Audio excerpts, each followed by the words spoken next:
Welcome back to AccessibiliTea. Today we're joined by Becky Taylor. She's an educator living with Friedreich's Ataxia. She has spent nearly 30 years teaching while navigating this disability. She's been learning how to be independent with FA. She's going to talk a little bit about mental health and the reality of living with a progressive condition. Becky, thank you so much for being here with us today. Oh, thank you for having me. You guys are killing it on your podcast. Thank you so much. We are so excited to talk with you because your story is so honest and relatable in so many ways, especially for people navigating disability while still trying to maintain their passions, careers, and independence. So, Becky, if you want to say hi and just do like a little short intro before we dive into the bigger questions. All right, my name is Becky Taylor. I live on the West Coast in Vancouver, Washington. I was diagnosed with FA when I was 21. I'm now 50, so I've had it for over half my life. I'm a school teacher. I've taught, as Lauren said, for almost 30 years, and I love it. And that's about it. Well, before we dive in, we always like to start with some fun questions. So, Becky, what is something that you're currently obsessed with lately? And it can be anything at all. That's a great question. So you guys are doing a podcast. I've really been obsessed with true crime podcast. And I love the podcast Love Trapped. Have you guys listened to it? No, I'll have to look it up. You have to look it up. I binged it in like 2 days. It was so good. So that's one thing I'm obsessed with is podcast, true crime. It is springtime. I'm obsessed with the flowers on my patio. And the last thing I'm obsessed with is a good glass of rosé. I like not too sweet or not too dry, but semi-sweet and sparkling for sure. Perfect. I personally love white wine, so I feel you with liking the sweeter wines. Perfect. So you mentioned loving books. What is the best thing you have read recently? Well, I am in an online book club, and we read a lot of mysteries. So my favorite one I read was, I think, in January. It's called Ask for Andrea, and it's about a serial killer. But the twist is all of his victims, their ghosts get together and they plot together to kind of go back and haunt him. And so it's just really interesting. That's called Ask for Andrea. That sounds really good. Yeah. So you're also really into fashion and styling outfits. What's your favorite outfit or fashion trend right now? So right now I'm really into beaded necklaces, as you can see. And what's funny is these were so popular like 20, 25 years ago. So I had so many of them that I got rid of, and now they're coming back in style. So I wish I would have saved all my old ones. I'm also a shoe girl. I wish I could wear all the cute high heels and sandals, but I can't. But what I can wear is my Adidas tennis shoes. So I think I have every single color of Adidas in my closet. I love to match my shoes to my outfit. That's so great to hear. Yeah, I love finding accessible fashion as well. I don't know about you, but I have to have something with a strap or something that ties around my ankles for it to be accessible for me with FA. So I'm sure you feel the same way. It's a little challenging finding accessible things, but it makes it more fun creating your outfits every day. Can you girls wear heels? Not anymore, but I should have kept my heels for when I'm in a wheelchair because then I can wear anything. But I made the mistake of donating them. Oh. Well, go on Poshmark and buy some more. I know, I need to. Lauren, what about you? Do you wear heels?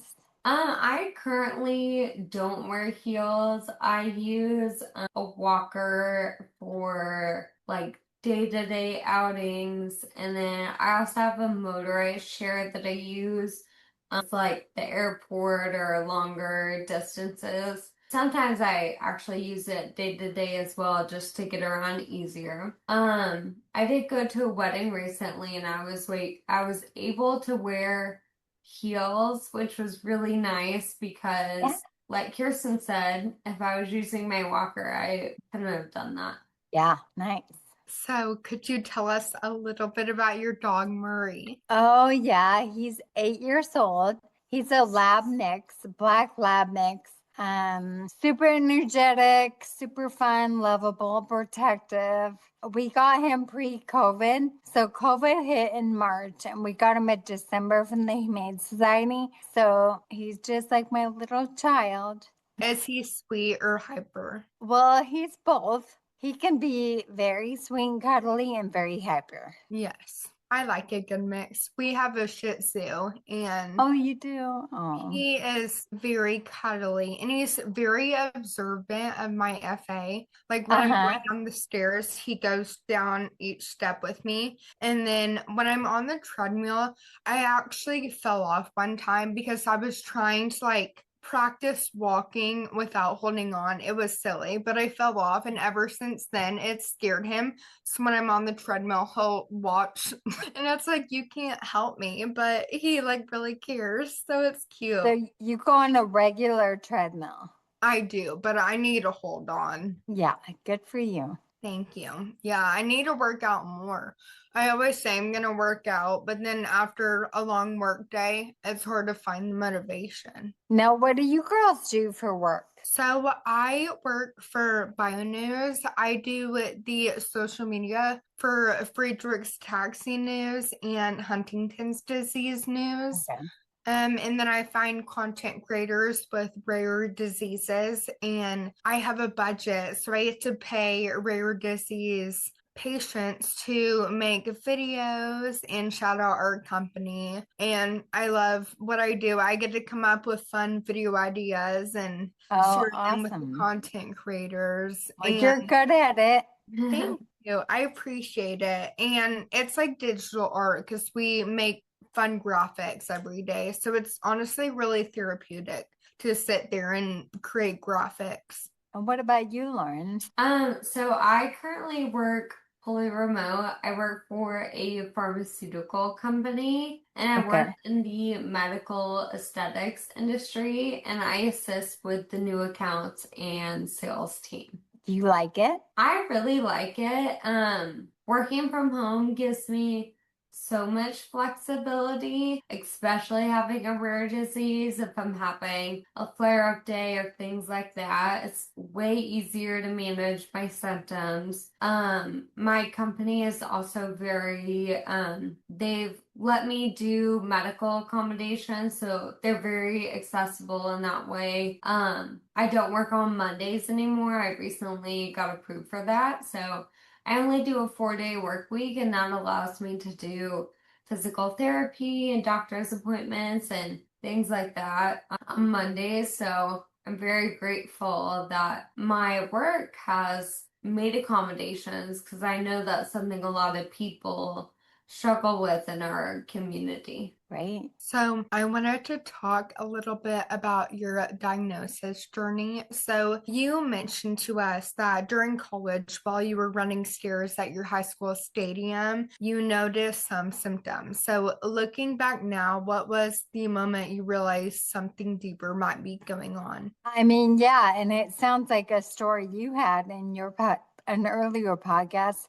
But running up the stairs was not a problem for me. But going down, I was just getting really dizzy. And I was also getting dizzy going downstairs at my house. So I think definitely stairs were the first notification to me that something was going on. And I wanted to ask you, just because this is something I'm curious about, being very similar to our story.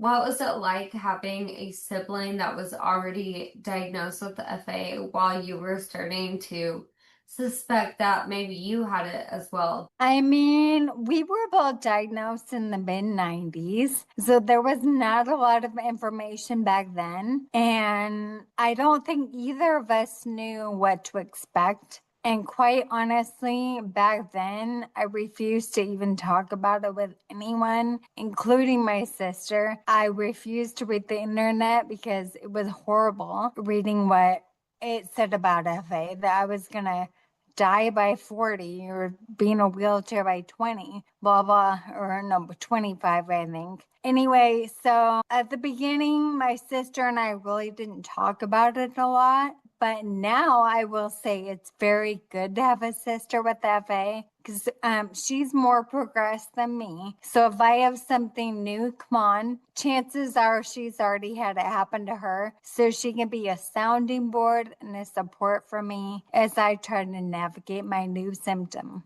Now, how long did it take for you guys to get diagnosed when you started showing symptoms? So for her, it took a while. I mean, I would say a couple of years. My mom was doing research and couldn't figure out what was going on. They thought it was everything, and she saw so many doctors. But for me, the diagnosis, her having already been diagnosed, for me, it was pretty easy. Right. I was diagnosed right away because Same the here. doctor knew it was hereditary. So when you were officially diagnosed, how did you feel emotionally? Like I said, I was pretty much, I think, in denial when I was diagnosed. And at that time, when I was 21, it wasn't really affecting my daily life as much. So I still drove, I still did all the things. I could kind of hide my disability. And so probably it wasn't until it started affecting me more that I started having more strong emotions.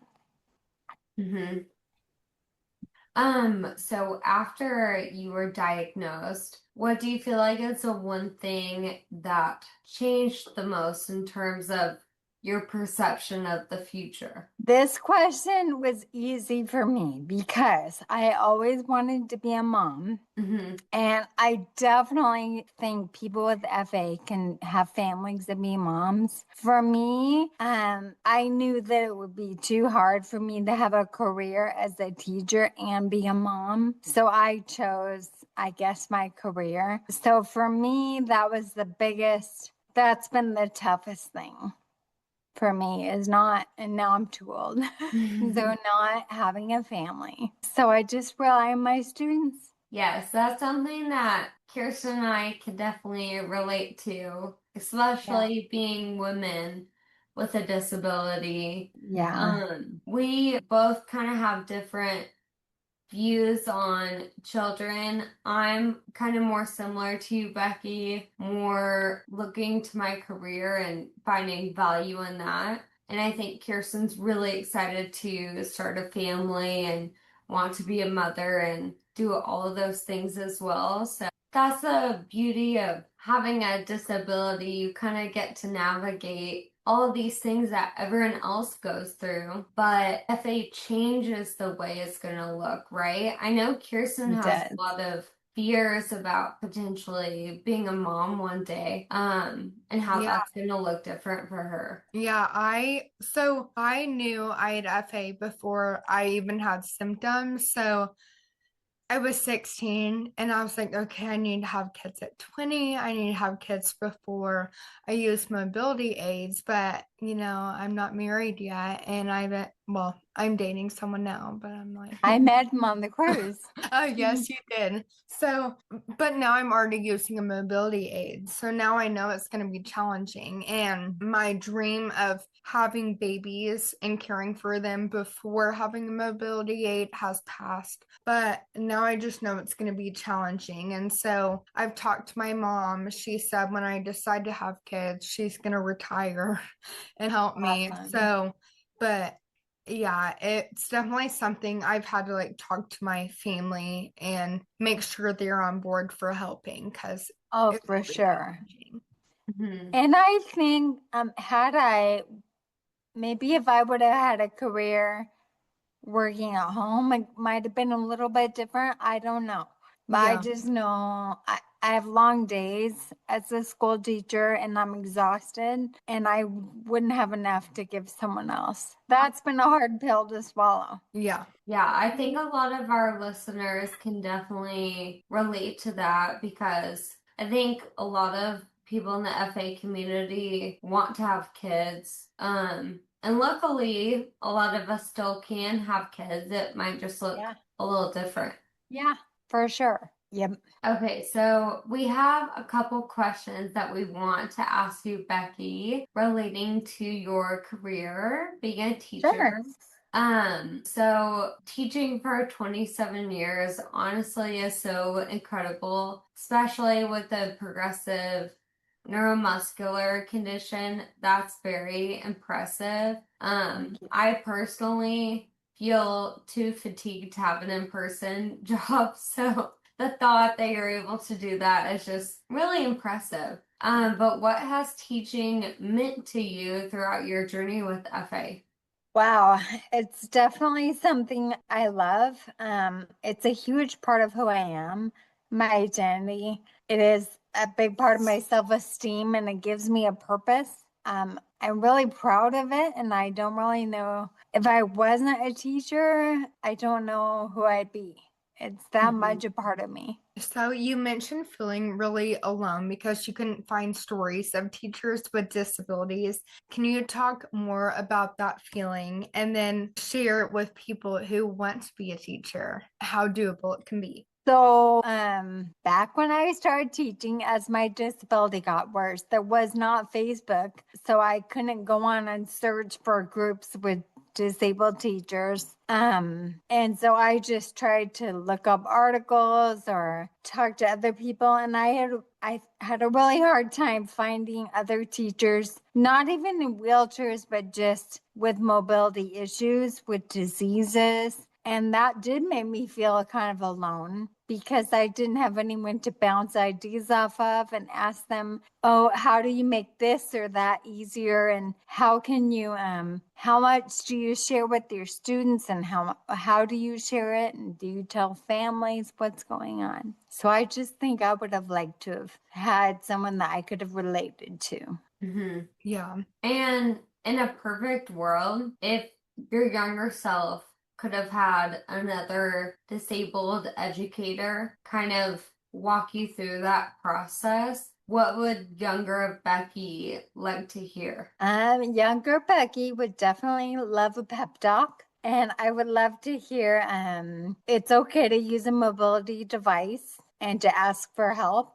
There were so many years when I taught. I would say a span of maybe 4 to 5 years when I was using a cane or a walker.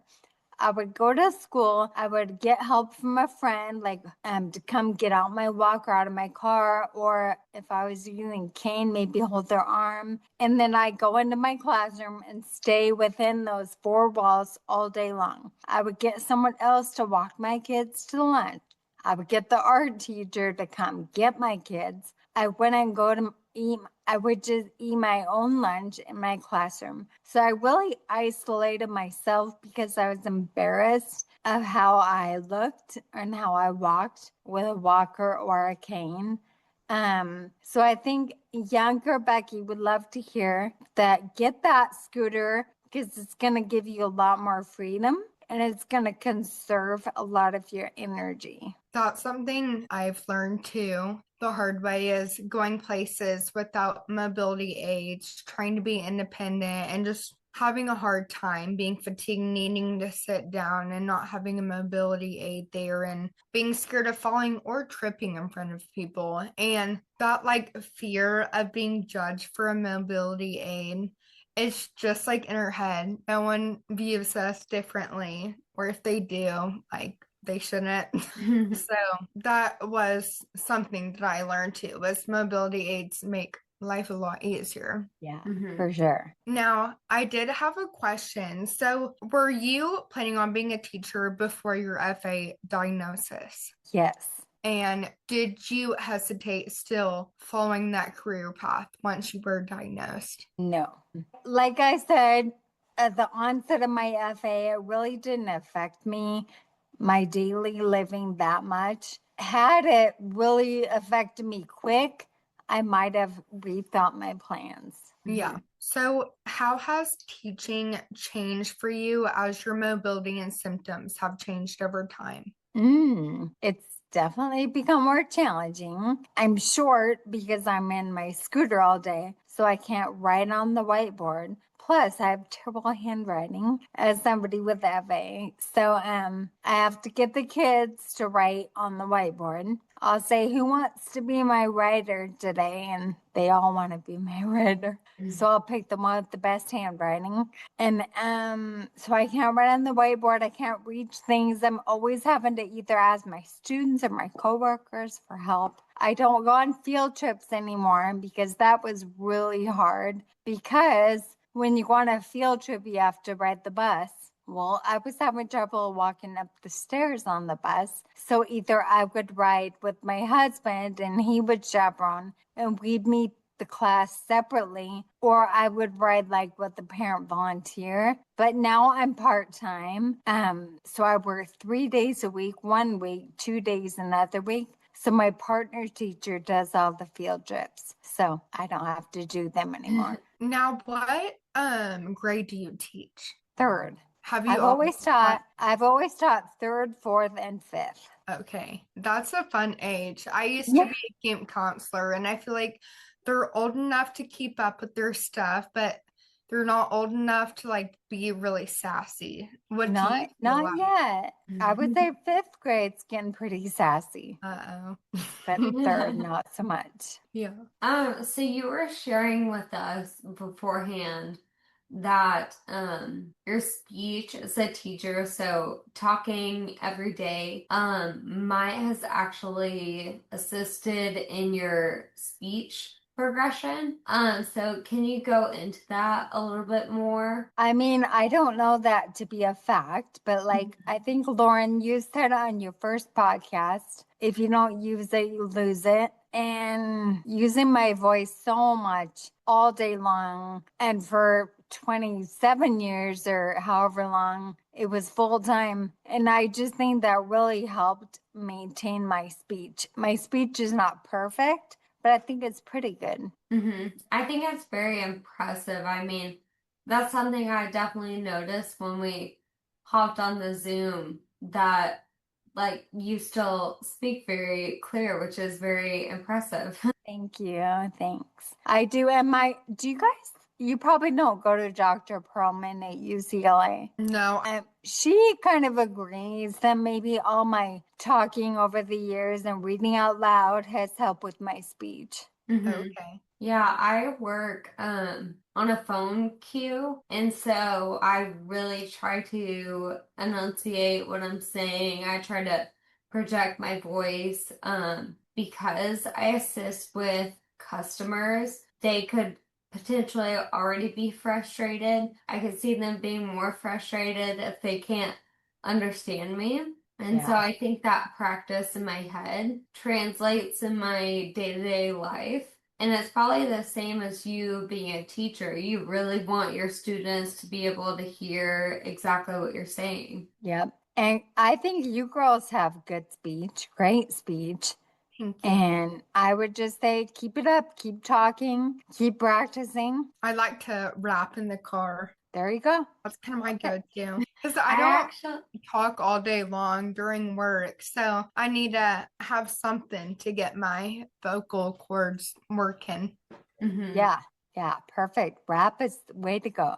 Yeah. I remember I had a neurologist tell me that there was a study that karaoke actually assist with progression of speech, not only just singing the words, but like seeing exactly where they are and saying them at the right time. The process in your brain is actually effective. So I can confidently say I've had a neurologist prescribe me with karaoke. Yeah. Do you do it? I do. I really love karaoke. Now, I'm Oh, not the best singer myself, but me and my friends we'll go to like the private karaoke rooms and we'll just sing really loud for hours on end. Well, I will tell you, I really wanted to do karaoke on the We're at Sea cruise, but every time I went up there, the line was so long. So, Lauren, if you ever go, you and I are doing karaoke. Of course. Now, what would be your go-to karaoke song? Oh gosh. I like Lean on Me. I'll have to think about that. What about you? I think for me, it'd probably be something from ABBA. I'm a really big Mamma Mia fan. Yeah. So honestly, like any ABBA song, I would love to sing. Perfect. What What about about you, you, Kirsten? Kirsten? I'm like trying to think. I love country music, Yes. so I'm trying to think. It's hard off the top of my head. Yeah. All I have in my head is Party in the USA because that's what we did last time Yeah. at the lake. Because I feel That's always like a good one. you play and a lot of people know it. I like to do songs that people know because I cannot sing well either, like my sister. So I'm like, I need people to join in and cover Yeah. up my bad vocals. Perfect. One time, whenever Kirsten and I were doing karaoke while I was in college, we sang Shania Twain, and Kirsten got nervous last second, and so she held the mic up to her and mouthed every single word. So she made me sing it, and she just stood there pretending to sing it. That was my Sisterly final love. one. That was a good I'm sure you were memory. wonderful. So, switching gears, what are some things people don't realize when you did work full time? What is something that was difficult working full time for FA? Speaking to people with disabilities who could better prepare themselves for working full time, like maybe some hacks on how to do it with fatigue and coordination. I mean, I think working full time and part time for me, just because the nature of FA, I'm exhausted. But I will say I'm exhausted before work and after work. But I would say during work, it actually energizes me.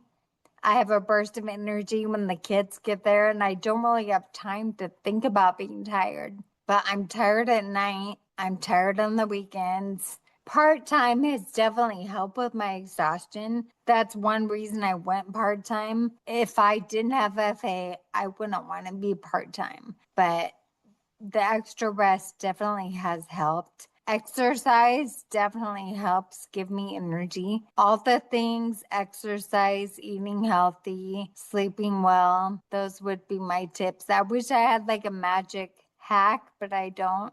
If you girls do, I would love to hear it. Well, exercise is a good hack in itself. Do you work out every day? Do you go to the gym? So have you guys seen an Alter G treadmill? Mm-mm. Okay, it's this treadmill that you get in and you zip into and it fills up with air. I'll send you a video.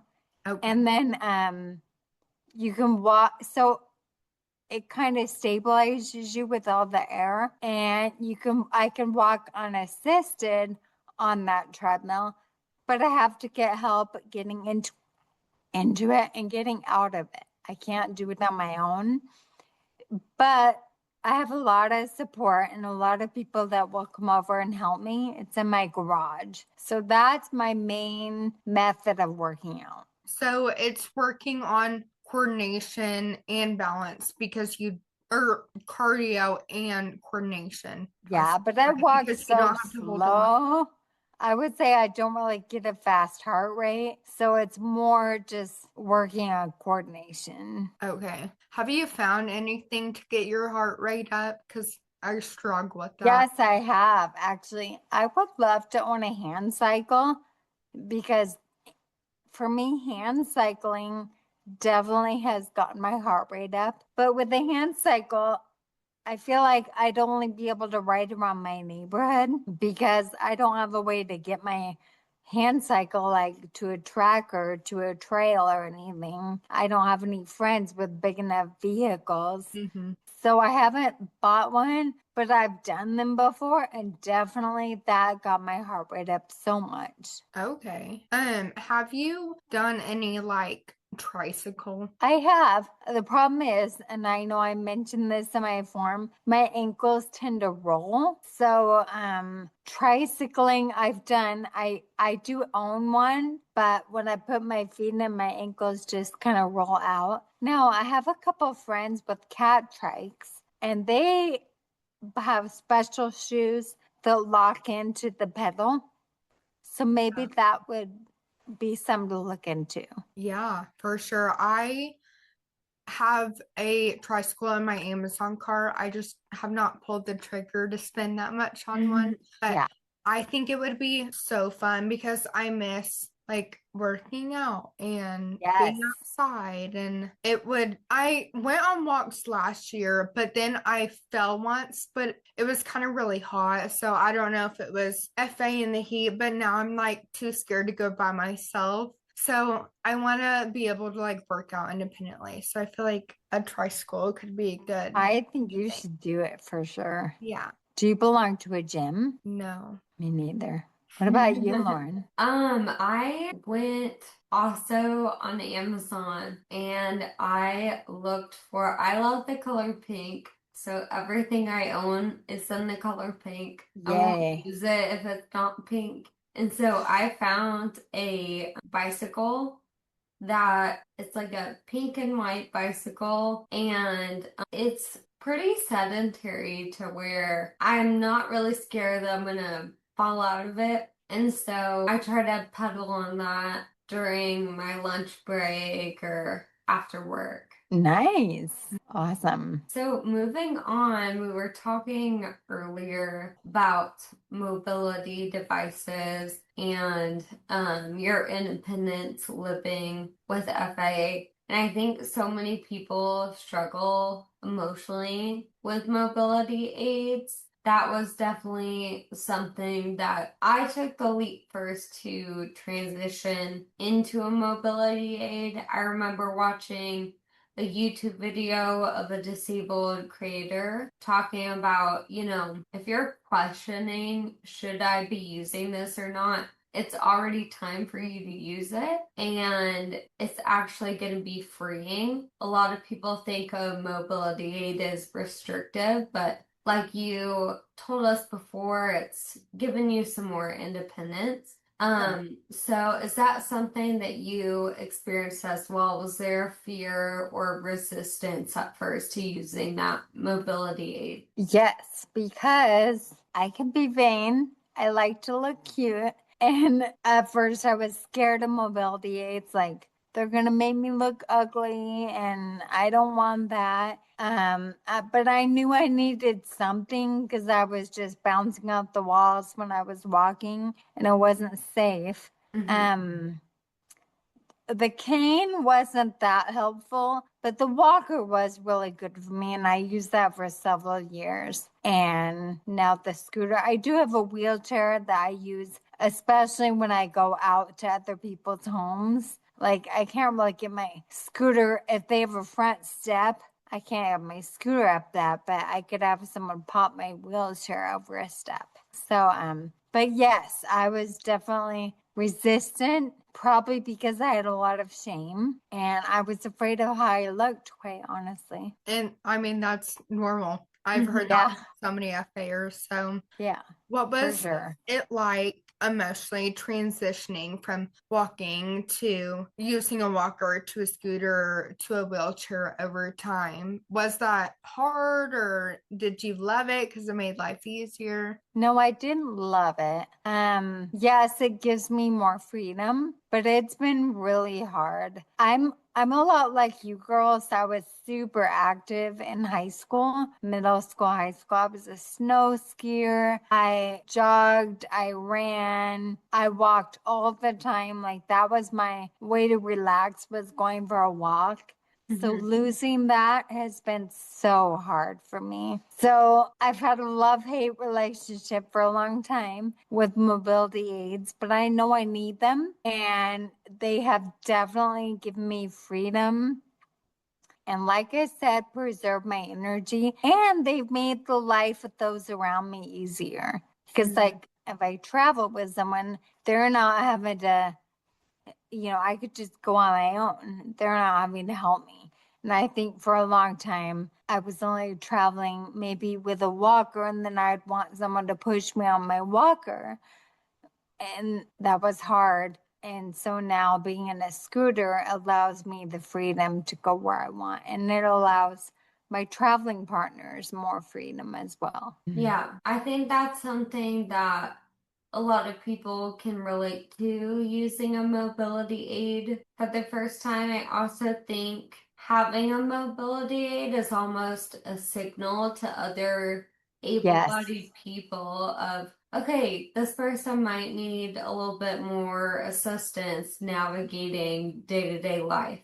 Yeah, for I sure. remember traveling and I should have used wheelchair assistance to get across the Dallas airport because there was a lot of walking and I brought a big bag instead of a suitcase. So I was like holding the bag and rushing and I could still walk very independently at the time. And the sky train started going, and that just throws your balance off. And so it went off, and I fell and landed on someone's lap.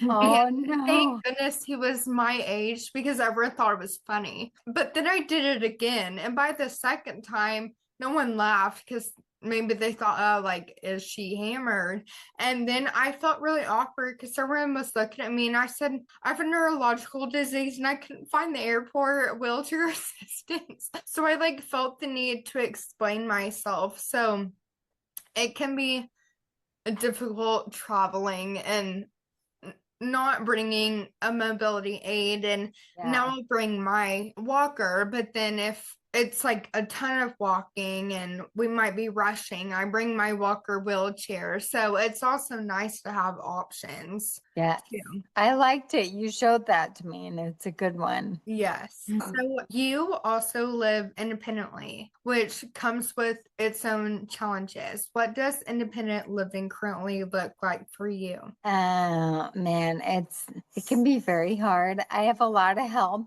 I couldn't do it without help. I have a caregiver. She comes 1 day a week. So she'll come on Wednesday. So tomorrow. She does my meal planning for me, or meal prepping, sorry. She'll help me run errands. She'll help me on the treadmill, help me with laundry. She'll walk my dog.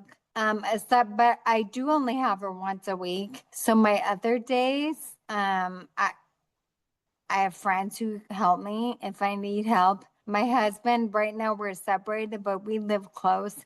He'll come help me a lot. My parents don't live too close, but they come as often as they can. And then the other thing about living alone for me, I get really lonely. I thrive off connection with people. And there are, especially in the fall when it gets dark soon, like dark at 5 o'clock, I just get really lonely living alone.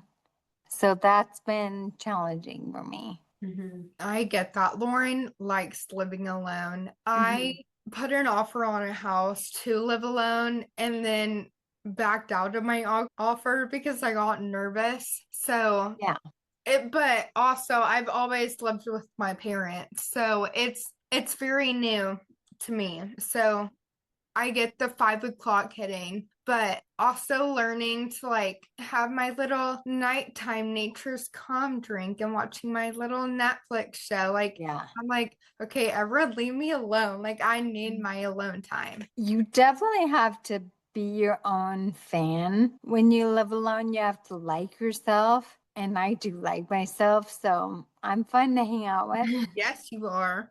Yes, I can definitely relate to feeling lonely, especially before I was in a relationship. that's definitely something I struggled with a lot, so I can really relate to that. I personally love having podcasts on, like even just as white noise, or Yes. having a reality TV show in the background just to kind of feel like, oh, I'm hanging out with my friends, or really Yeah. just like watching TV or having podcasts. And I feel like that just helps a little bit. I bet having a dog as well has helped Yeah. that challenge. Definitely. Yeah, for sure. You also mentioned that transportation, can sometimes be a challenge, especially not driving on the freeway anymore. So, how much has that impacted your social life and independence? So the only Well, so every day that I do work, I have to take the access bus to work. I mean, it does pick me up at home. So that is good. They're not reliable as far as time goes, but it gets me there and gets me home because I don't feel safe driving 30 minutes to work on the freeway. Definitely I can no longer be spontaneous because with the access bus, you have to call before 5 p.m. the night before. So if Mm-hmm. I wake up and want to go to the mall, I couldn't do that. I would have had to have called by 5 the previous day. So that definitely has affected me. And then if I want to meet a friend for coffee, same thing. I can't do that unless I meet them close to where I live because I am comfortable driving around my side of town. Do you have hand controls I on your do. car? Yep. What was the process like getting those installed? It was pretty seamless. I live by Portland, Oregon. I just went in. I don't know if I'm supposed to go through some kind of class. I just learned to use them on my own. Other people I've heard have gone through an actual class to learn how to use them. I never did that. But I think it was at the time I got them, maybe $2,000, and I love them. Mm-hmm. Okay. Was it Yeah. easy to learn or did it take you a while? I mean, it was kind of like learning to drive all over again.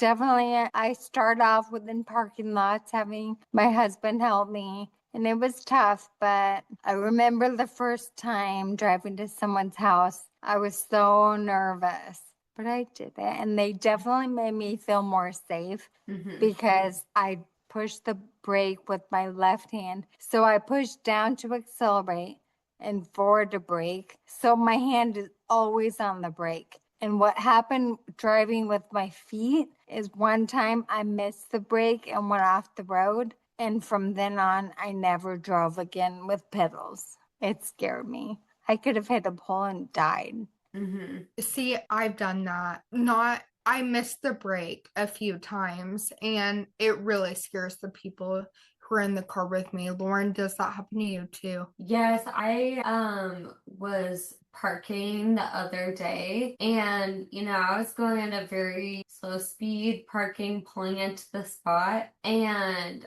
I like barely tapped the gas a little, but it's so hard to control your strength with your feet. Yeah. It was just a little bit too much, and so I quickly had to move over to the brake and my foot missed it, and I had to do another motion, like really jerked myself. I was about to hit the car next to me, and if I wouldn't have taken all of my force to brake, I would have hit the car. And ever since I had that experience, I've been looking into getting hand controls because not only am I potentially putting myself in danger, I would hate to put others in danger or potentially like ruin someone's property just Yeah. because an illness is creating this challenge in me. Yeah. I definitely think you'll love hand controls. Once you get the hang of it, it's super easy. Just takes practice and you do feel safer because Yeah. our upper mobility is way better than our lower. Mhm. Right. Yeah. I have also thought about getting a Tesla so it drives for me, and then I could have hand controls as well. So I have all the Just, options. yeah, I like it. I was talking with another FAer a few days ago about how Tesla could have like, or the owner of Tesla, he should come up with like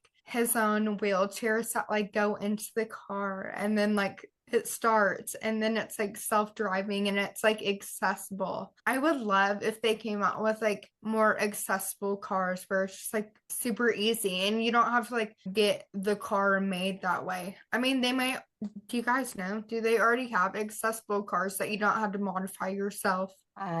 Maybe wheelchair vans. That would be all I Mhm. could think of. Yeah, I You should think invite the owner of Tesla to come on your podcast. that I would be so know. fun. Elon Musk, we're Yeah. gonna get your contact information soon. Yes, I like it. But yeah, I think Kirsten, that's a great point. Is like it's just another example of something that was created having able-bodied people in mind to improve their day-to-day life.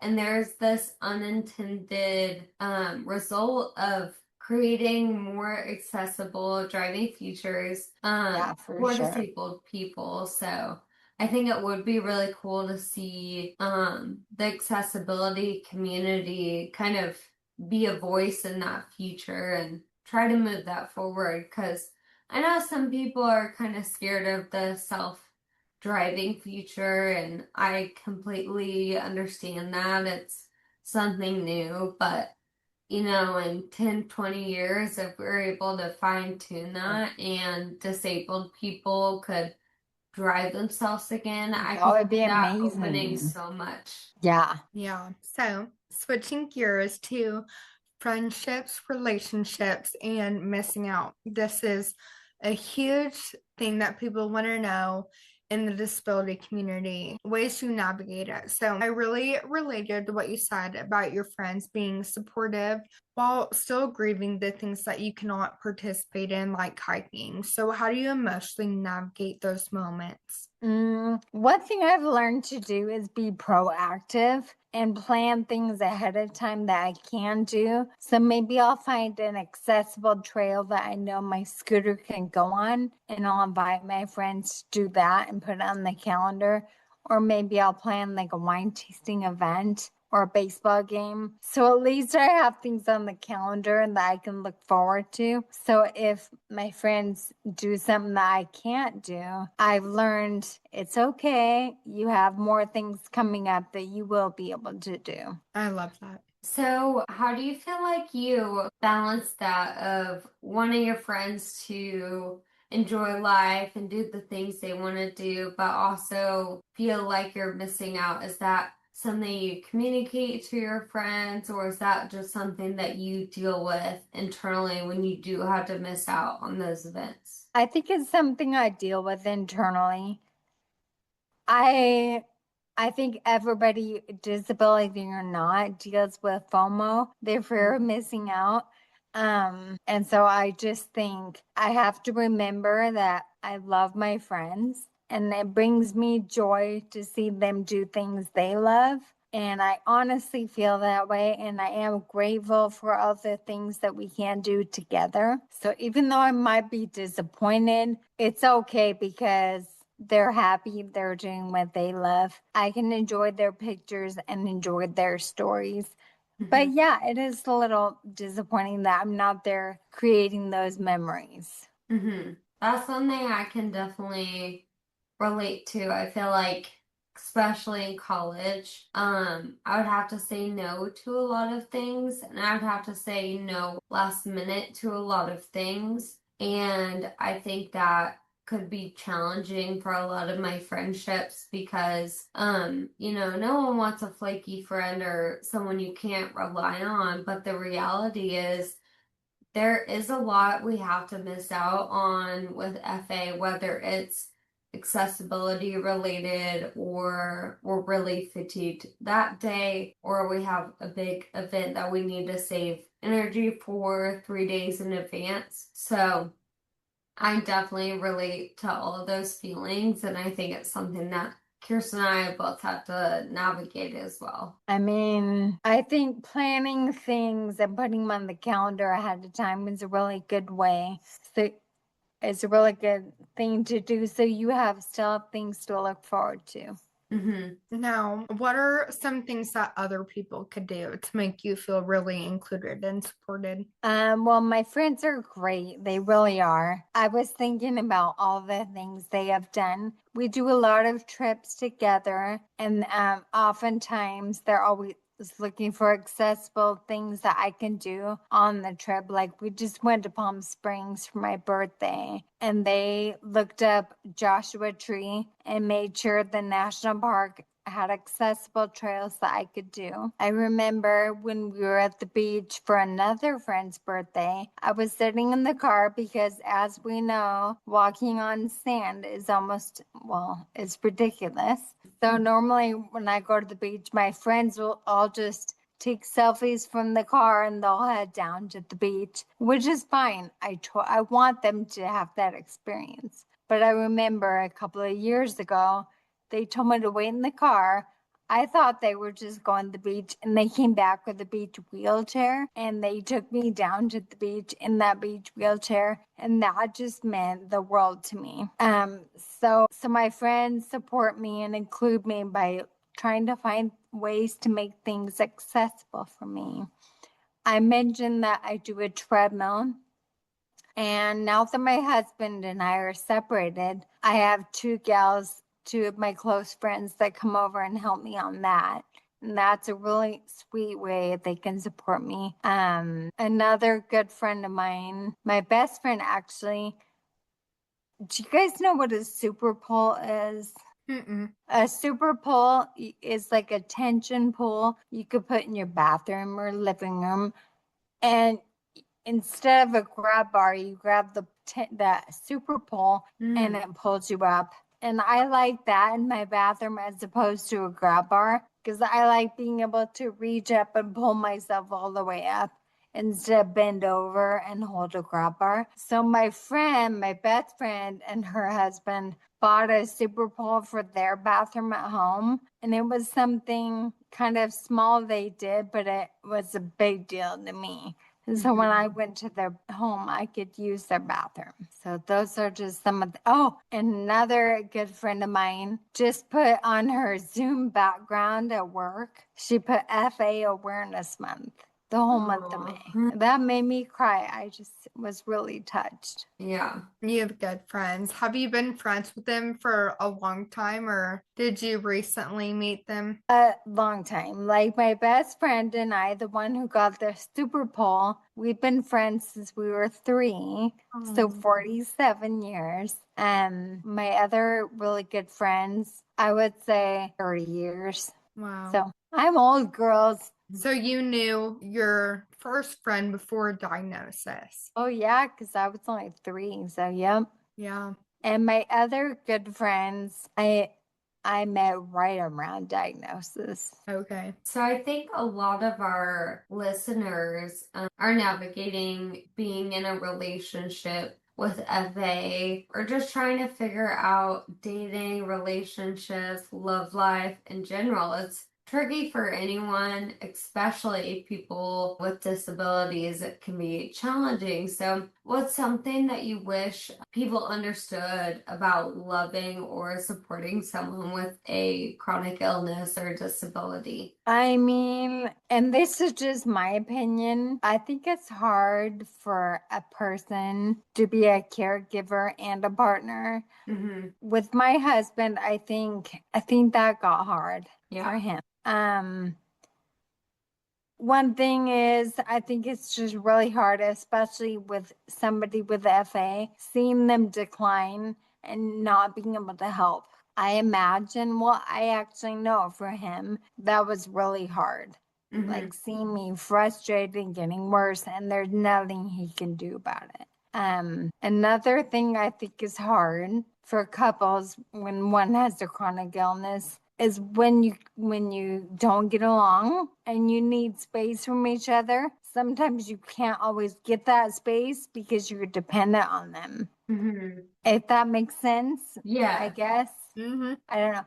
So I would say like right now we're separated and we get along way better now because when we spend time together, it's by choice. Mm-hmm. It's not, and I've learned to be way more independent without him.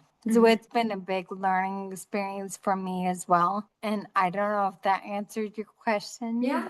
Yeah, that's definitely something in my current relationship I've been learning to navigate as well.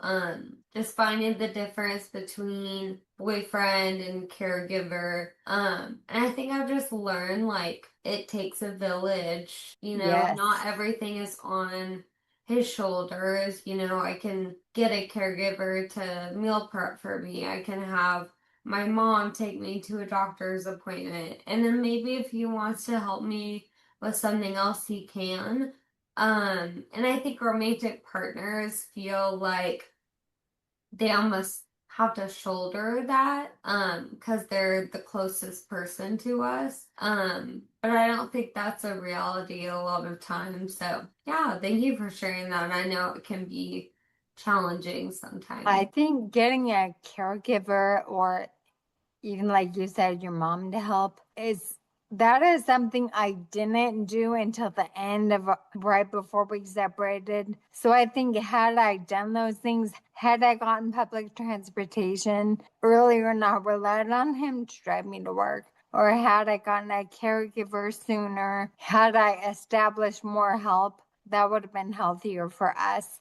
So, Lauren, I love how you're already thinking that way. I think that's definitely healthy. Thank you. Yeah, and my boyfriend is so sweet. He wants to do everything on his own, and I have to remind him, like, there's other people that love me and that can help. Yeah, I know you want to do everything, but I don't want that's so everything to be great. on your shoulders either. Yeah, that's awesome. Yeah, people navigating the caregiver role in a relationship can get difficult because with my boyfriend, he thinks if, like, talking about the future, like having kids, rolls around the house, if I can't do something, he needs to be the one to pick up the slack. And he didn't understand why I was like, no, my mom's gonna come over and help me babysit. Yeah, I agree. I love that you girls are already thinking about this. I It think we're helps. lucky to I was have like, great parents that would do anything for us, and they've stepped up before we even have to ask.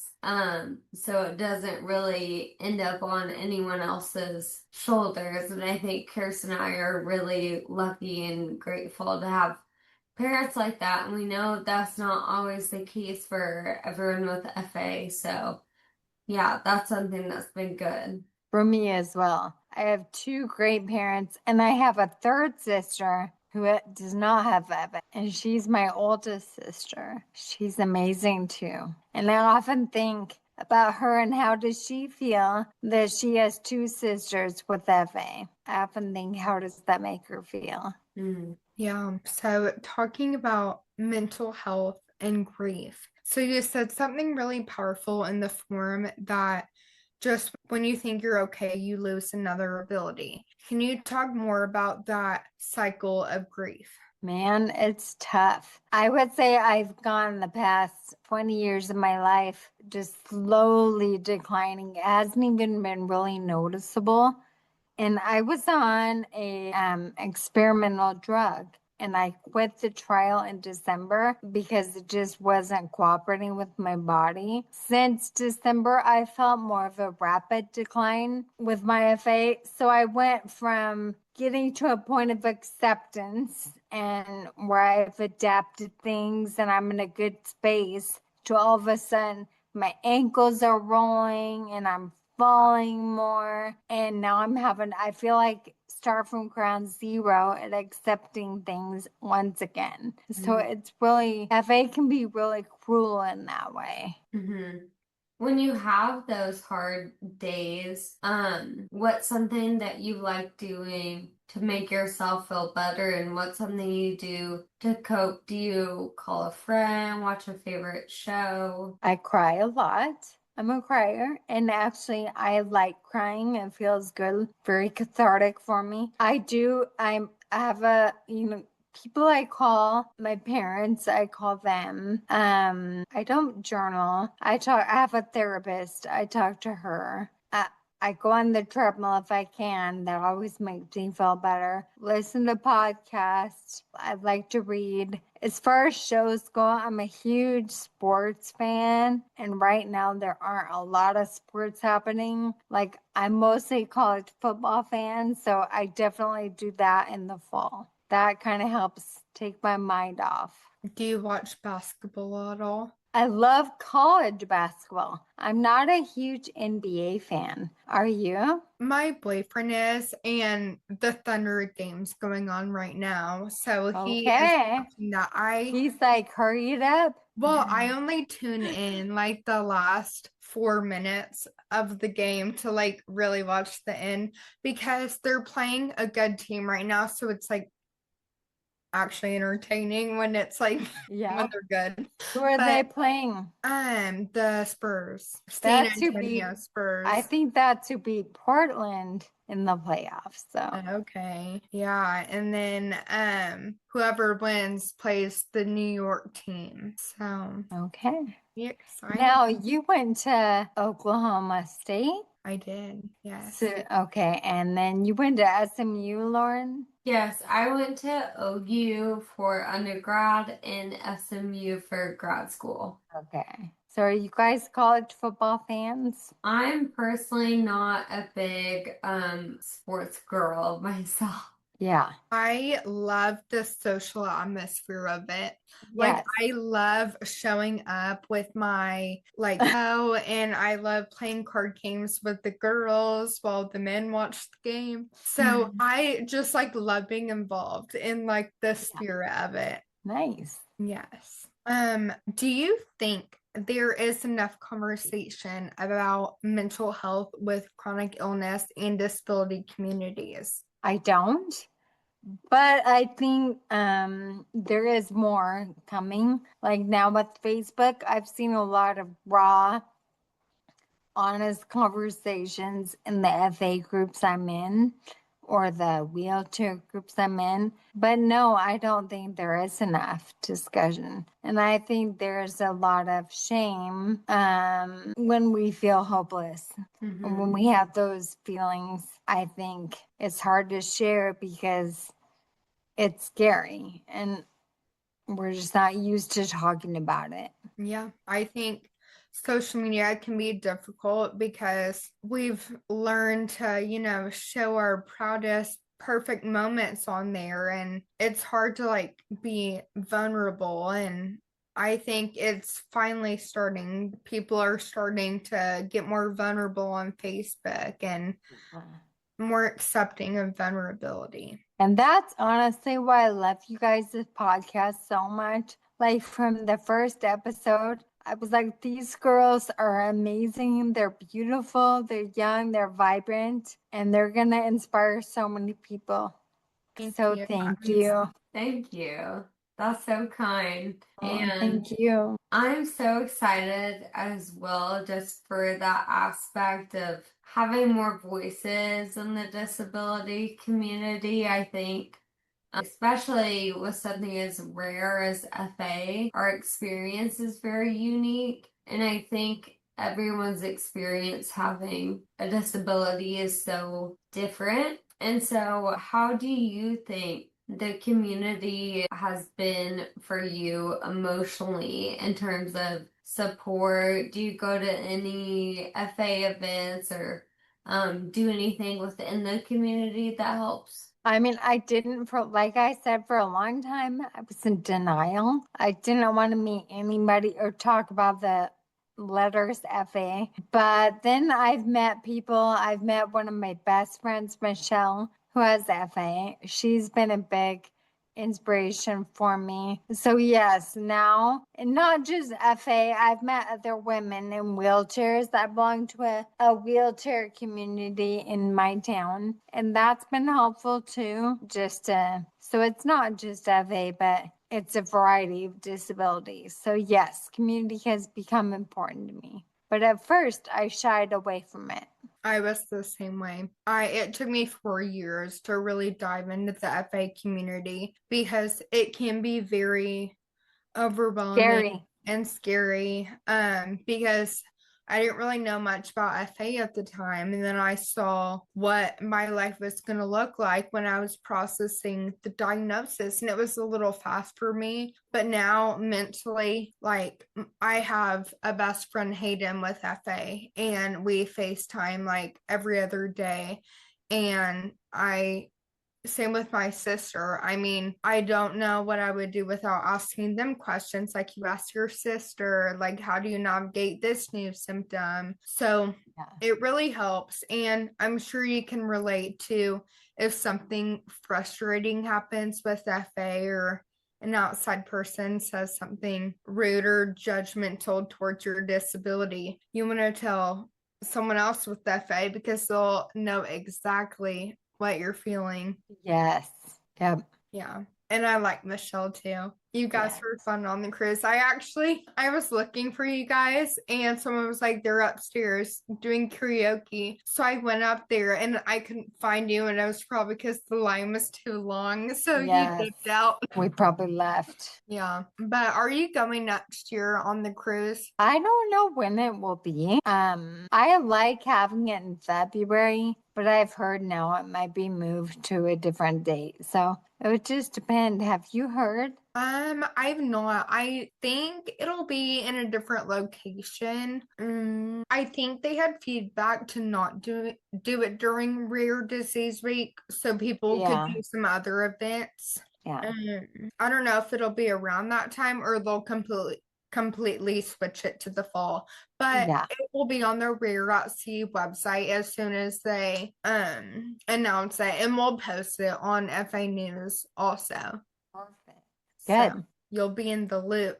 Awesome. So you mentioned ankle rolling, posture pain, bladder issues, and transportation limitations. Which of those has impacted your quality of life the most recently? I mean, I would definitely say my ankle's rolling. I don't know if you guys have that problem, but it's tough because think about standing on a flat foot. I have balance issues anyway, but then when it rolls, I'm standing on the side of my foot, and that gives me less balance. So I would say right now, currently today, my ankles are just the worst part of my disability right now. And definitely transportation is hard, like I mentioned. And with my bladder, I pee all the time. So that is hard, especially if you're somewhere without an accessible restroom. I have to, like,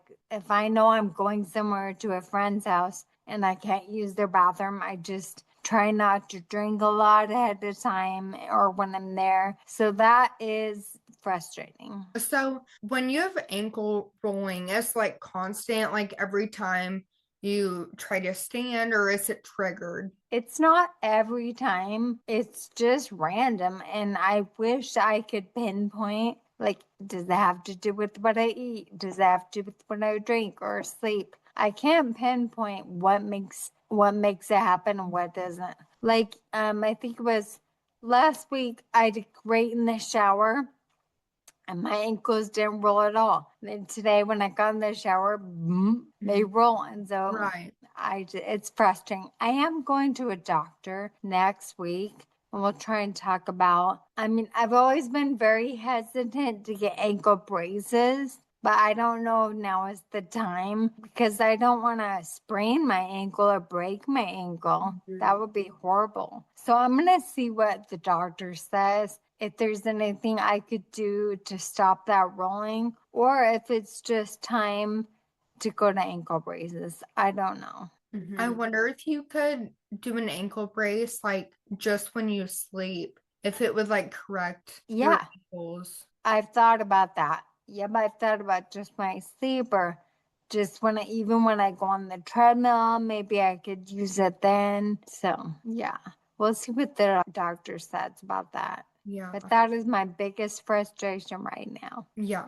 I remember The PT clinic that I used to go to, they specialized in neuro and mobility disorders, and they had one of those like ankle braces that you can put in your shoe, and you can get them custom made to fit the back of your ankles and around. And luckily the one I tried on was my size or similar, and it felt like I had taken 5 years of progression off my body. Like I was able to walk so much easier. So if Wow. it's the same type of ankle brace that you're considering getting, that's something I'm also looking at maybe getting into as well. It was a huge help. Okay, well, thank you. That's encouraging. Yeah. Something else I wanted to ask about, especially with you living alone. This is something that I've learned with having a mobility aid. I feel like different mobility aids are better for certain household chores. So if I'm washing the dishes or doing laundry or brushing my teeth, it's easier for me to use a walker because I'm more upright.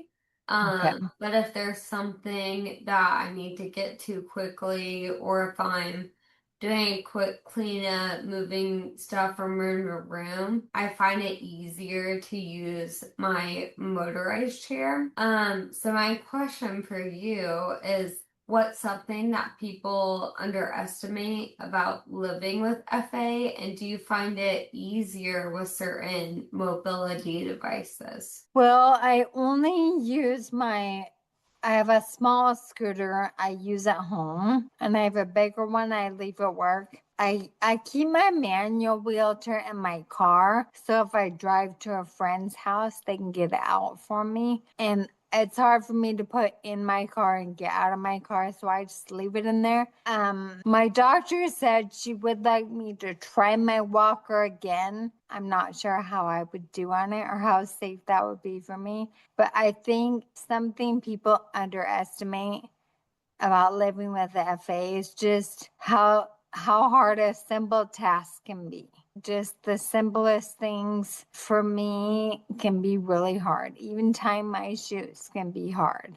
So I think that's something people don't realize. What advice would you give to someone newly diagnosed with FA? Okay, first I would say give me a call and let's chat. I would tell them it's okay to seek mental health. Be proud of the warrior that you are and the warrior that you will become. And when you feel ready, I think it's important to join a community of people around you. But that has to be when you're ready to accept it. I would say it's okay to cry. Find your people and try not to let FA live your life for you, if that makes sense. For sure. Crying is so important because if something frustrates me and I don't cry, then it'll bother me for a lot longer than if I just let it out and cope with it right then and there. Yep. I agree. I think if you let those emotions build up inside of you, they're just gonna explode when you least expect it. Yeah. So I think, like for me personally, the other day I got a brand new Bath and Body Works candle, and I was so excited to light it, and I was bringing it over in my motorized chair, and I felt it start to slip out of my hand, and I knew, I was like, this is falling on the floor and it's gonna shatter. And so just watching the candle fall out of my hand and break into a million pieces, I was like, this really is not something that I'm excited about right now. It made me start crying. And I was like, okay, I'm just gonna like let myself cry for 5 minutes, and people would be like, it's just a candle, but it means so much more to us, Oh, it does. because it's like, well, I know that candle would not have shattered if I didn't have this disability. And that is so frustrating because we have so many things that break that spill that are our own, that are other people's. We have so many accidents. I'm late to almost everything because I drop my eyelash curler and then my eyeliner goes all over my face. So that's definitely something I relate to a lot is people don't realize the significance of crying and just feeling your emotion, and it's a continual grieving process. FA spills into Yes. every aspect of our lives, even as small as plugging your phone in at night. You might move it Yeah, in a bunch of different directions before you finally plug it I in. know. That's frustrating. So true. Yep. I have a hard time comparing myself to other people who don't have FA, just constantly watching the world, working able bodied, and it's frustrating seeing people doing things so easily. Not because I'm jealous, but it's just like a constant reminder of, oh, I can't do that because I have FA. Yeah, it is. It is so hard. Yeah. Yeah. I think the jealousy of able-bodied people is something that we don't talk enough about in our community. And I was actually telling my boyfriend last night, I kind of came up with a metaphor in my head. Like sometimes when you watch a superhero movie, you're like, man, wouldn't it be so cool to be a superhero living in a world of all these humans and you could do all these abilities and humans can't do it? I almost feel like living with FA is being a human in a world of all superheroes, and you just have to watch everyone have powers while you're continually losing your powers. And you remember what it was like to have powers a couple years ago. Yeah. And year by year, you watch them slowly go away. So Yeah. that metaphor really helped me explain that jealousy that we often feel towards able-bodied people. Yeah, for sure. It's natural. Yeah. So what are you most proud of when you look back on your journey with FA that you've been able to overcome? I'm most proud of the relationships I built with my friends and my family. I'm most proud of my job. I think being a teacher is pretty cool. And I guess not letting FA stop me is something I'm proud of because there's hard times all the time, but I've managed to keep going and I'm proud of myself for that. You're killing it. So you just turned 50 this year, and I've lived with FA for almost 30 years now. What do No, you hope the next chapter of your life looks like? I definitely want to get more involved with FA awareness or disability awareness in general. So thank you so much for letting me come on your podcast. I would love to travel more, and I think I want to keep teaching for as long as I can. As long as I can be effective, I still want to keep doing it. That's awesome. Well, Becky, thank you so much for being vulnerable and honest with us today. Your story is incredibly powerful and is going to help a lot of people. I actually talked to a girl with FA like 3 days ago, and she's looking forward to this episode to watch what you have to say. She is 17. She just got diagnosed with FA, but her dream is to be a teacher. And someone said to her, well, you can't be a teacher now. And I was like, nope, you can be a teacher. She goes, oh, I know. It's FA is not going to stop me. No. Yeah. Yeah, feel free to give her my contact information Okay. if she would ever like to chat. She would. She would, definitely. Great. That's awesome. Well, girls, you're amazing. Keep doing what you're doing. I'm loving the podcast. Thank you. Thank you Well, so we much. really appreciate you sharing both the hard parts and the hopeful parts of your journey. I think Kirsten and I can definitely speak to the fact that we just really enjoyed having someone that's older in the FA community and a woman that is doing so well in her career and Your speech is so wonderful. You live independently. So on our behalf, like we're very proud of the things that you've accomplished as well. And it is really inspiring to see almost a glimpse into what FA could look like for us 20 years from now. Well, thank you. That means a lot. Thank you so much. Well, everyone watching, make sure to follow Accessibility on social media. Stay tuned for our next episode every other Sunday. And thank you all so much for listening. Thank you. Bye, girls.